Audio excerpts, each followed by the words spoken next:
a competitive category. This is New York City. We are a quick 6-hour nonstop away from Paris. A croissant needs to shatter when I bite into it. The texture I'm looking for is crispy on the outside, airy on the inside, and there are some amazing French bakeries in this city, but this is the best one for croissants. Let's go check it out.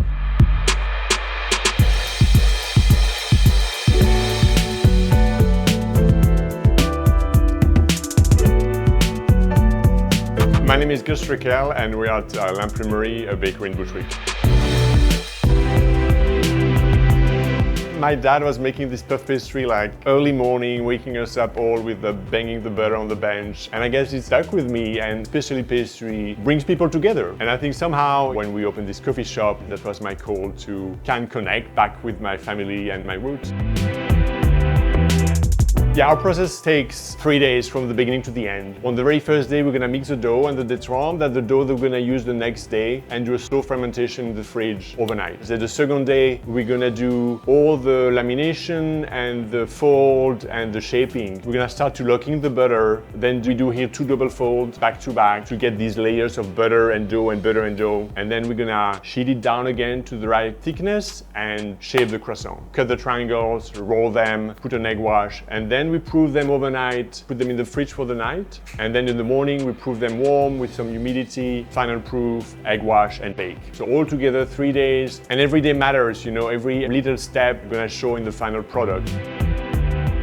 I mean, the beauty of the croissant is like how light it is. You're supposed to just have these little very thin layers of dough surrounding air, right? That happens with the lamination and both the yeast and the fermentation and the puff that comes from the layers of the butter. You want the crisp and these flakes. I mean, if you can eat a croissant and there's no flakes on your laps, on your legs, then something is off. I really like to tear the tip off, and that's where I start with because it's crispy. I like dark bake because I like the flavor. So I think it's a very interesting animal between, as you say, science, technique, craft, and the baker. You need to make a choice between the perfect aesthetic and the perfect taste and the perfect feeling in your mouth. So I think you need to find the right balance between how it looks, how it tastes, how it smells. I go for the taste and the smell more than the aesthetic, but it's a hard balance to find.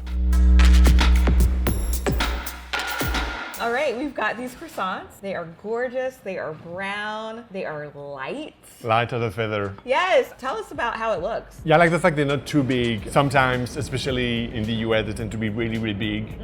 Like 100 grams, these are 70 grams. That's really the traditional French. These are like a nice, proper croissant size. Yeah, so you just have enough to almost have room to get the second one if you were hungry, but not too much, not too little. See. I think the layers look really nice. I hear it. Yeah, they're like super crispy. Yeah. And then we're making a mess. I really like to tear the tips.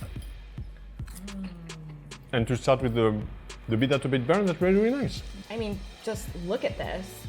The flavor in this croissant, like you talked about that slow process of rising and fermentation. You can taste it in the croissant. It's got a lot of that nice yeasty flavor, but not overwhelming. Yeah, I think it's very subtle. You get like the butter come through, the caramel from the bake come through, but no flavor is overwhelming. It's a very nice balance. And I like the simplicity of the butter croissant because that's really the ingredients coming through, the craft of the artisan and the baker coming through. It's really just simple ingredients, technique, and time. Yeah, and you're not cutting corners with this. You can taste it, you can see it. You can feel it. Yeah, lamination, if you cut corners, usually lamination gets you back, you know?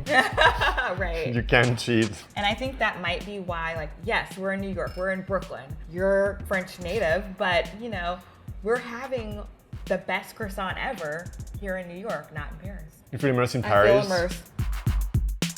I would say 25 years ago, it was going to be more hit or miss with getting a croissant like this in New York City. I think over the last 25 years, to your point, a lot of French bakers realized they can export their knowledge into other countries. I think there was a big appetite from the US, but also Asia and everywhere in the world to get these talents and to recreate and perfect the French technique. And I think this has a big impact in New York that was able to attract this talent to like really perfect the technique, use the local ingredients sometimes, or import from France to get like the best of the best for the community abroad. As someone who loves Paris and has been there, like for me a croissant, it's a treat and it kind of takes me back to those beautiful moments. But the food is magic, right? The food really does these very specific things to connect you to either to Paris from a long time ago or imagine what it would be to be in Paris. And that's what we try to do here, I think. We try to have a very French artisan approach and aesthetic, try to really like stick to our guns in terms of the taste I like, the aesthetic I like, and the food I like, because I think if you bake with your heart and something you really like, then it shows. And I think it does because all the people around us really love it. Right. And you do too. I love it too.